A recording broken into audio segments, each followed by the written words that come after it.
मैं कहना चाहता हूं कि देश बहुत गलत आदमी के हाथ में है। बेसिकली ये खुद बहुत डरपोक आदमी है। ऐसे मौकों पे जो देश की लीडरशिप होती है उसके गुर्दे पे बहुत डिपेंड करता है। इनमें खुद गुर्दा नहीं है। किसानों के मामले में प्रधानमंत्री से मिलने गया तो मेरी 5 मिनट में लड़ाई हो गई। तो बहुत घमंड में थे। कुतिया भी मरती है तो प्रधानमंत्री जी उसके प्रति संवेदना भेजते हैं। प्रधानमंत्री जी को करप्शन से कोई बहुत नफरत नहीं है। फ्रस्ट्रेशन में, मैंने गुस्से में मेरे से कही गई बात है, मैं मानता हूँ। मैं अपने बयान पे इस बात के लिए अफसोस जता रहा हूँ कि राज्यपाल होते हुए मुझे नहीं कहना चाहिए। साथियों नमस्कार, मैं हरिश्चंद्र बर्णवाल इस वीडियो में आप सभी का स्वागत करता हूं।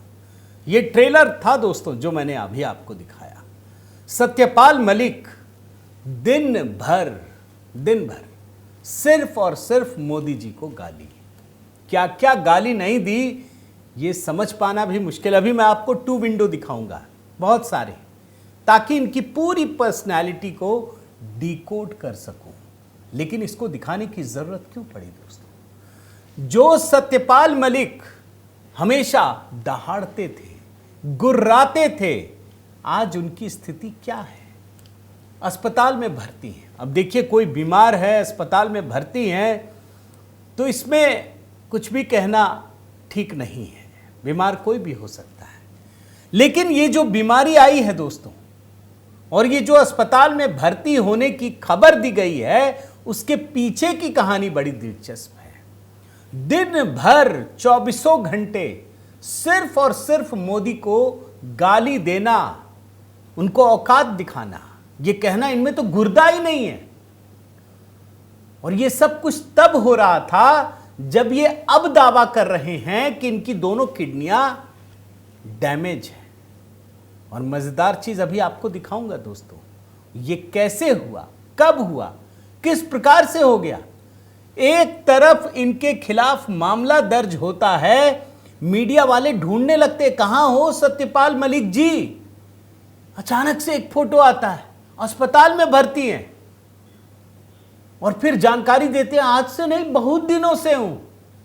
और बहुत दिनों से कर क्या रहे थे?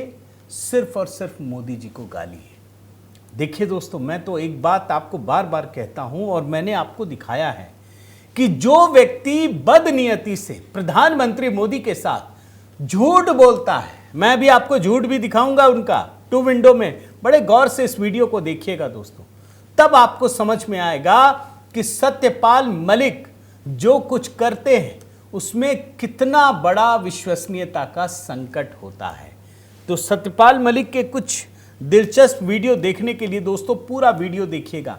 मैंने पूरी की पूरी कुंडली खंगालने की कोशिश की है, और मैं निवेदन करता हूं कि एक ऐसा व्यक्ति जिनका पूरा दिन सिर्फ और सिर्फ मोदी जी को गाली में गुजरता है, आखिर वो क्या कर रहे हैं, कैसे कर रहे हैं, कैसे हॉस्पिटल पहुंच गए और क्या हो गया, ये सब कुछ दिखाऊंगा। और वो मामला क्या है वो भी दिखाऊंगा आपको। तो कमेंट के साथ जरूर जुड़िएगा दोस्तों, लाइक कीजिएगा, शेयर कीजिएगा। और हाँ, जैसा मैंने आपसे वादा किया था दोस्तों, हनुमान चालीसा मैंने अपनी आवाज़ में रिकॉर्ड किया है, उसे अपलोड किया है। उसका वीडियो भी बहुत मेहनत से तैयार किया है दोस्तों। तो आपसे निवेदन करता हूँ कि भक्ति की दुनिया में भी ज़रा गोते लगाइएगा, बताइएगा कैसा लगा। मैंने ये गीत, ये हनुमान चालीसा किस प्रकार से अपने स्वर दिए हैं और कैसा लगा। मैं चाहता हूं कि आप भी अपना प्रेम HB मेलोडी के इस वीडियो पर दीजिएगा और बताइएगा कैसा लगा। कोई सुझाव हो वो भी दीजिएगा दोस्तों।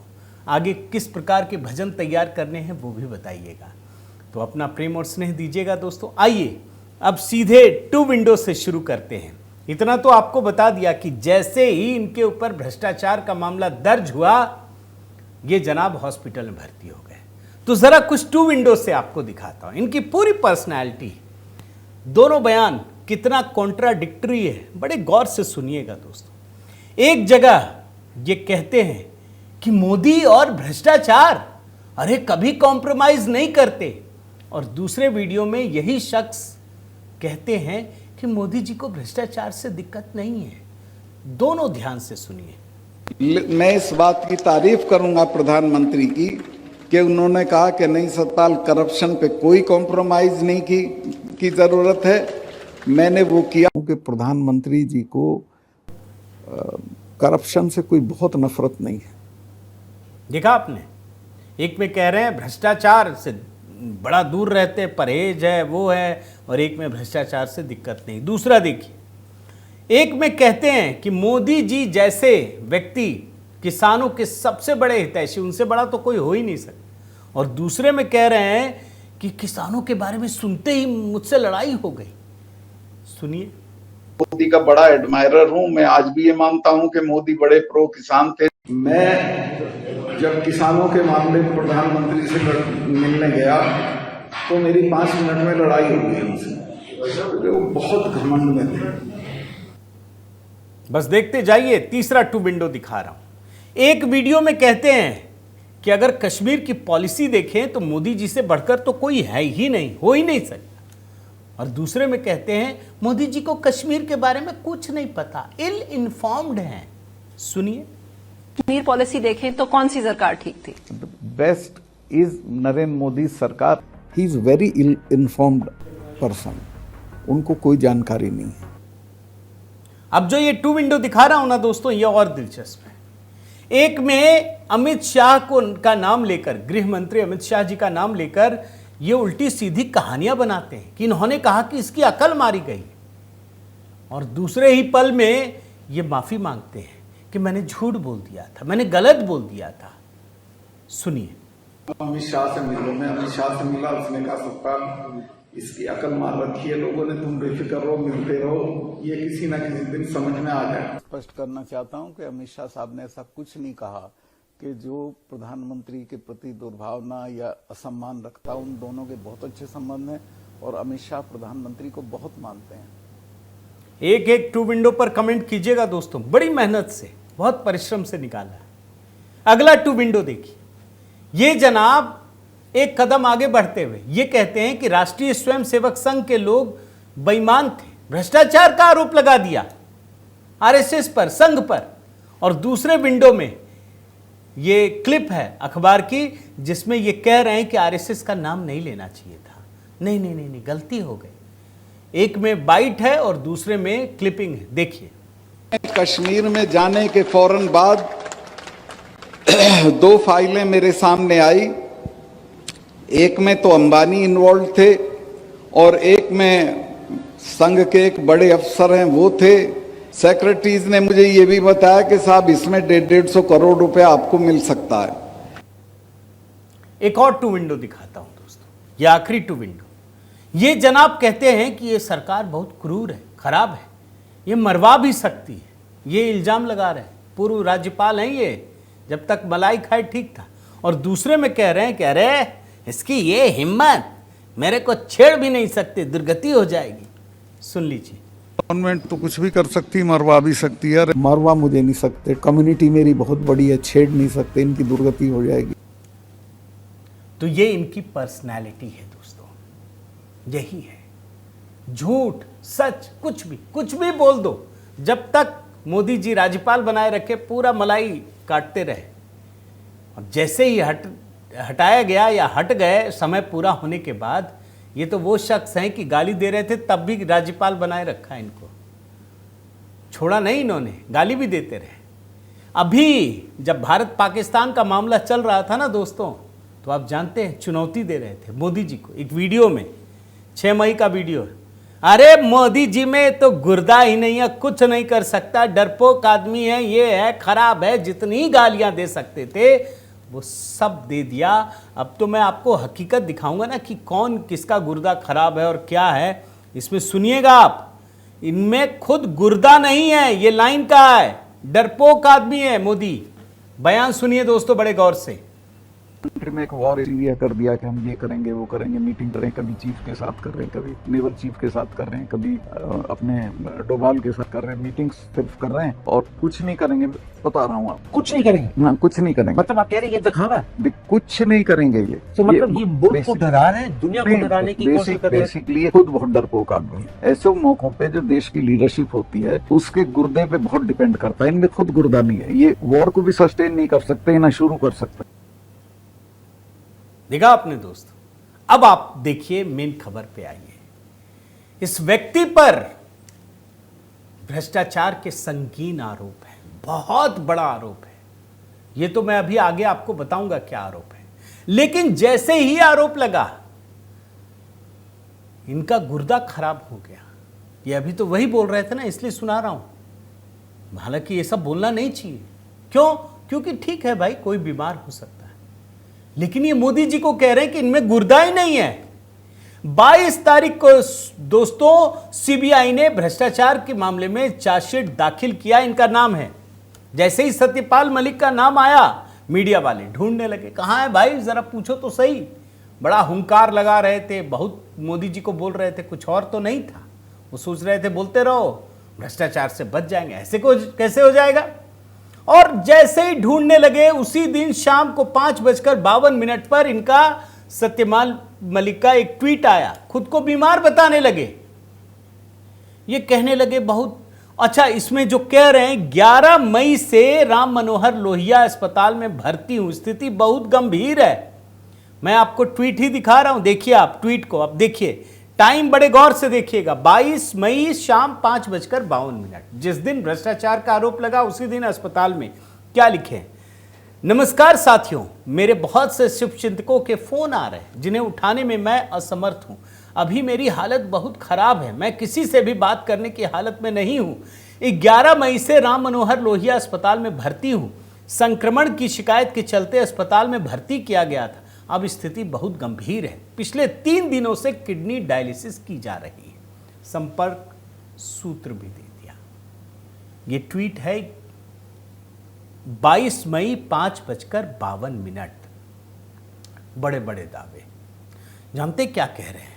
सत्यपाल मलिक को यूरिन संक्रमण से संबंधित गंभीर जटिलताओं से पीड़ित होने के बाद गंभीर हालत में दिल्ली के राम मनोहर लोहिया अस्पताल में भर्ती कराया गया है, जिसके कारण अब उनकी किडनी फेल हो गई है। मैं रिपोर्ट से ही पढ़ रहा हूं, मैं अपनी तरफ से कुछ नहीं कह रहा दोस्तों। 11 मई से अस्पताल में भर्ती हैं। बड़े गौर से सुनिएगा, ये डेट 22 तारीख को ट्वीट किया है।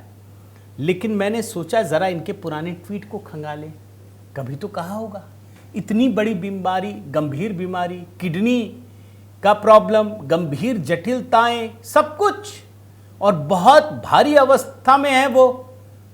अब आपको मैं इनका 11 मई तक का पूरा ट्वीट ही निकाल के दिखा देता हूं। ये देखिए, 21 मई का पोस्ट। भारत के पूर्व प्रधानमंत्री और भारत रत्न श्री राजीव गांधी के शहादत दिवस पर भावपूर्ण श्रद्धांजलि अर्पित करता हूं। कोई जानकारी है कि इनकी किडनी खराब है? आगे देखिए, 18 मई, माननीय उपराष्ट्रपति महोदय जगदीप धनखड़ जी को उनके जन्मदिन पर हार्दिक बधाई। उनके स्वस्थ, खुशहाल, दीर्घायु जीवन की कामना करता हूं। अच्छा है जी। 11 मई के बाद का दिखा रहा हूं। 15 मई 8:11 पर मां भारती के अमर बलिदानी सुखदेव थापर जी की जयंती पर उन्हें मेरा शत शत नमन। लंबी चौड़ी चीजें और आगे बढ़िए। 15 मई 9:23 पर किसानों की आवाज बुलंद करने वाले किसान नेता चौधरी महेंद्र सिंह टिकैत जी को की 14वीं पुण्यतिथि पर भावपूर्ण श्रद्धांजलि अर्पित करता हूं। पूर्व गवर्नर भी लिखा है इसमें। 13 मई का पोस्ट, शर्म आनी चाहिए बीजेपी मंत्री को। पूरा गुस्सा निकाल रहे हैं, निकालना भी चाहिए, अच्छा है, निकालिए। ऑपरेशन सिंदूर का नेतृत्व करने वाली भारत की बेटी सोफिया कुरैशी को बीजेपी के मंत्री क्या क्या कह रहे हैं, सब लिखा। 12 मई का पोस्ट, पहला पोस्ट, बुद्ध पूर्णिमा की शुभकामनाएं देते हैं, बधाई देते हैं। 12 मई को दूसरा पोस्ट, गद्दार कहे जाने पर सफाई देते हैं। नमस्कार साथियों, बहुत से लोग मुझे सोशल मीडिया पर टारगेट कर रहे हैं, अनाप शनाप मेरे खिलाफ लिख रहे हैं। मैं उन्हें बताना चाहता हूं कि मैं उस किसान कौम का बेटा हूं। मैं बागी हो सकता हूं, लेकिन गद्दार होना मेरी फितरत में नहीं है। 11 तारीख के बाद के सारे पोस्ट दिखाया।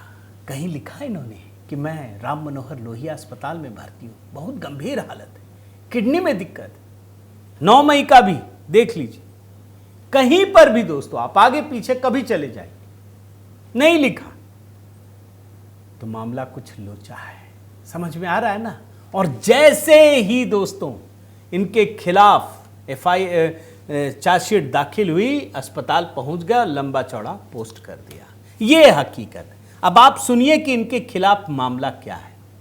सीबीआई ने दोस्तों 2200 करोड़ के भ्रष्टाचार के एक मामले में 22 मई को चार्जशीट दाखिल की। इसमें सत्यपाल मलिक के अलावा 2 निजी सचिव, 4 अन्य लोगों को भी आरोपी बनाया गया है और जम्मू कश्मीर की विशेष अदालत के समक्ष आरोप पत्र दाखिल किया।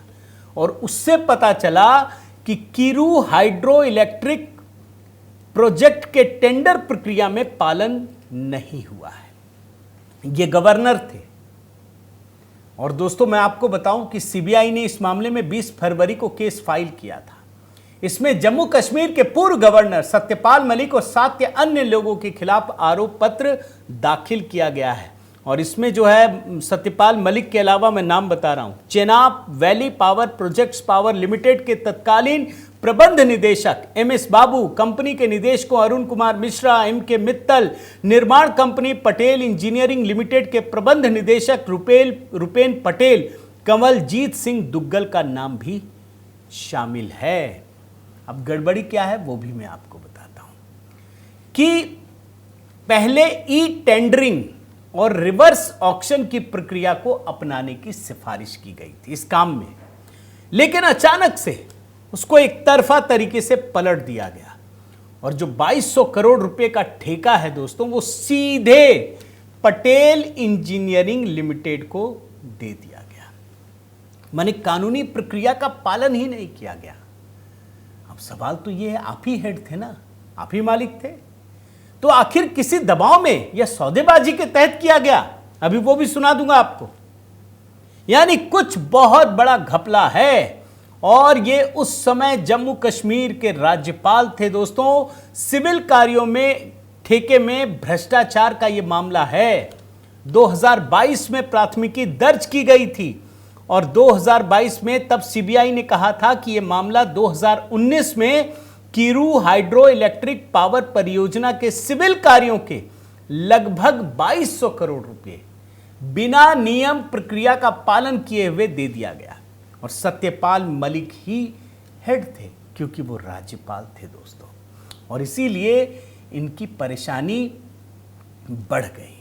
अच्छा जानते हैं ये जो डील है ना, ये बिल्कुल ऐसा फंसा हुआ है ना, इस प्रोजेक्ट में भी घूस की बात है, अन्य मामलों में भी घूस की बात है। और ये बात खुद सत्यपाल मलिक कह चुके हैं कि 2 फाइलें थी, दोनों में 150 करोड़ रुपए का ऑफर था, 300 करोड़ रुपए का। फिर कहते हैं कि हमने तो कुछ नहीं किया, हम तो पीएम से जाके मिले। अब पता नहीं क्या क्या कहानियां हैं दोस्तों इसी मामले में। मैं आपको बड़े ध्यान से सुनाता हूं, आपको समझ में आएगा कि कोई कैसे उल्टा चोर कोतवाल को डांट सकता है, नई कहानियां बना सकता है। आप पहले बड़े ध्यान से इसी भ्रष्टाचार की मनोहर कहानियां इन्हीं की जुबान से सुन लीजिए। कश्मीर में जाने के फौरन बाद 2 फाइलें मेरे सामने आई। एक में तो अंबानी इन्वॉल्व थे और एक में संघ के एक बड़े अफसर हैं वो थे, एक पुराने महबूबा की मिनिस्ट्री के मिनिस्टर थे और जो अपने को प्रधानमंत्री जी के बहुत नजदीक बताते थे। मुझे सेक्रेटरीज ने दोनों डिपार्टमेंट के बताया साहब इसमें घपला है। मैंने दोनों डील कैंसिल कर दिए। सेक्रेटरीज ने मुझे ये भी बताया कि साहब इसमें 150 करोड़ रुपए आपको मिल सकता है। मैंने कहा मैं तो 5 कुर्ते पजामे लेके आया हूं, ऐसे ही चला जाऊंगा। लेकिन एहतियातन मैंने प्रधानमंत्री जी से वक्त लिया और उनसे मिलने गया और उनको मैंने कहा कि साहब ये फाइल है, ये इसमें घपला है, ये लोग इसमें इन्वॉल्व हैं, ये आपका नाम लेते हैं, आप मुझे बताएं क्या करना है। अगर इसे कैंसिल नहीं करना है तो मैं छोड़ देता हूं, किसी दूसरे को लगा दीजिए मेरी जगह, लेकिन मैं रहूंगा तो इसको होने नहीं दूंगा। मैं इस बात की तारीफ करूंगा प्रधानमंत्री की कि उन्होंने कहा कि नहीं सतपाल, करप्शन पे कोई कॉम्प्रोमाइज नहीं की जरूरत है। मैंने वो किया। और कश्मीर में जो इतनी करप्ट स्टेट है कि आप अंदाज ही नहीं लगा सकते हो। सारे देश में कमीशन 5-4% मांगा जाता है, कश्मीर में 15% मांगा जाता है। देख रहे हैं ना भ्रष्टाचार की मनोहर कहानियां। लेकिन सत्यपाल मलिक को समझ में आ गया कि जांच एजेंसियां सच को समझ चुकी हैं। वो तो जांच करती है ना, सबूत इकट्ठा करती है। इनको ये पता चल गया था कि हमारी झूठी कहानी नहीं चलेगी। और वैसे भी दोस्तों मैंने शुरू में जो 2 विंडो दिखाया वो यही कैरेक्टर दिखा रहा था कि ये कैसे झूठ बोलते हैं, खुद ही झूठ बोलते हैं, फिर माफी भी मांग लेते हैं। और कितनी बार कितना झूठ दिखाया आपको। इनको समझ में आ गया कि जांच एजेंसियों के सामने झूठी कहानी नहीं चलेगी, तो फिर ये जनाब धमकाने लगे कि हमारा कोई कुछ नहीं बिगाड़ सकता। एक और हिस्सा सुनिए। वो मुझे सजा देने की कोशिश करेंगे। फकीर हूं, मेरा कुछ नहीं बिगाड़ कुछ नहीं बिगाड़ सकते। बिल्कुल नहीं डरता। कुछ नहीं बिगाड़ पाएंगे, कुछ नहीं बिगाड़ पाएंगे। कोई जांच वगैरह ये सब कुछ 100 जांच कर लें और अपनी एक करा दें तो पता चल जाएगा। देखा आपने, मगर अब तो खेल खुल चुका है, सब पता चल चुका है। और इसीलिए मैं कह रहा हूं कि इनको जीवन भर भोगना पड़ेगा। इसलिए भोगना पड़ेगा क्योंकि ये भ्रष्टाचार का मामला, ये सरकार बिल्कुल इसको हल्के में नहीं ले रही। और जांच एजेंसियां ऐसा भी नहीं कि हड़बड़ी में जाके एकदम गिरफ्तार कर लिया ना, तब भी पता होगा। एक एक जांच की गई, फिर चार्जशीट दाखिल की गई और सत्यपाल मलिक को शायद ये एहसास हो गया और इसीलिए वो न सिर्फ अस्पताल पहुंचे बल्कि जो कुछ लिख रहे हैं वो आप जानते हैं। अब आप खुद सोचिए कि जो व्यक्ति सार्वजनिक जीवन में इतना झूठ बोल सकता है, आखिर उसका क्या होगा। मैं चाहता हूं दोस्तों, कमेंट करके जरूर सत्यपाल मलिक पर 2 बात बताइए, आप क्या सोचते हैं। ये कहानी कितनी दिलचस्प है, इसीलिए मैंने बड़े परिश्रम से एक एक वीडियो, एक एक बयान इनका निकाल कर तराशने की कोशिश की है। उम्मीद करता हूं ये वीडियो आपको पसंद आया होगा दोस्तों। चैनल को अगर आपने सब्सक्राइब नहीं किया है तो ज़रूर कीजिए दोस्तों, लाइक कीजिए, कमेंट कीजिए, बेल आइकन दबाइए। और हाँ, आपसे निवेदन करता हूं दोस्तों कि मैंने अपनी आवाज़ में श्री हनुमान चालीसा ये रिकॉर्ड किया है और उसे अपलोड किया है। वीडियो को भी हमने बहुत खूबसूरती से बनाने की कोशिश की है, बहुत मेहनत के साथ। तो आप ज़रूर देखकर अपनी राय दीजिएगा, ये वीडियो कैसा लगा ये भी बताइएगा। मेरी आवाज़ में हनुमान चालीसा ये सुबह सुबह सुनने के लिए, क्योंकि हम जब भी घर से निकलते हैं या सफ़र करते हैं या कहीं भी तो सुबह चला देते हैं, तो मैं निवेदन करता हूं कि आप सुनिएगा, अपना प्रेम दीजिएगा। और हाँ दोस्तों, सभी नंबर आपके स्क्रीन पर है। व्हाट्सएप चैनल से जुड़ सकते हैं। HB मेलोडी के अलावा HB पोइट्री दोस्तों, उसमें लगातार नई कविताएं अपलोड हो रही हैं और लगातार लोगों तक पहुंच रही। मैंने एक काव्य प्रतियोगिता भी रखी है दोस्तों, तो उसमें ऑपरेशन सिंदूर पर मैं उम्मीद करता हूं लोगों तक पहुंचे। और अगर आप कविता लिखते हैं तो वो भी डालिएगा। बहुत बहुत धन्यवाद। जय सिया राम।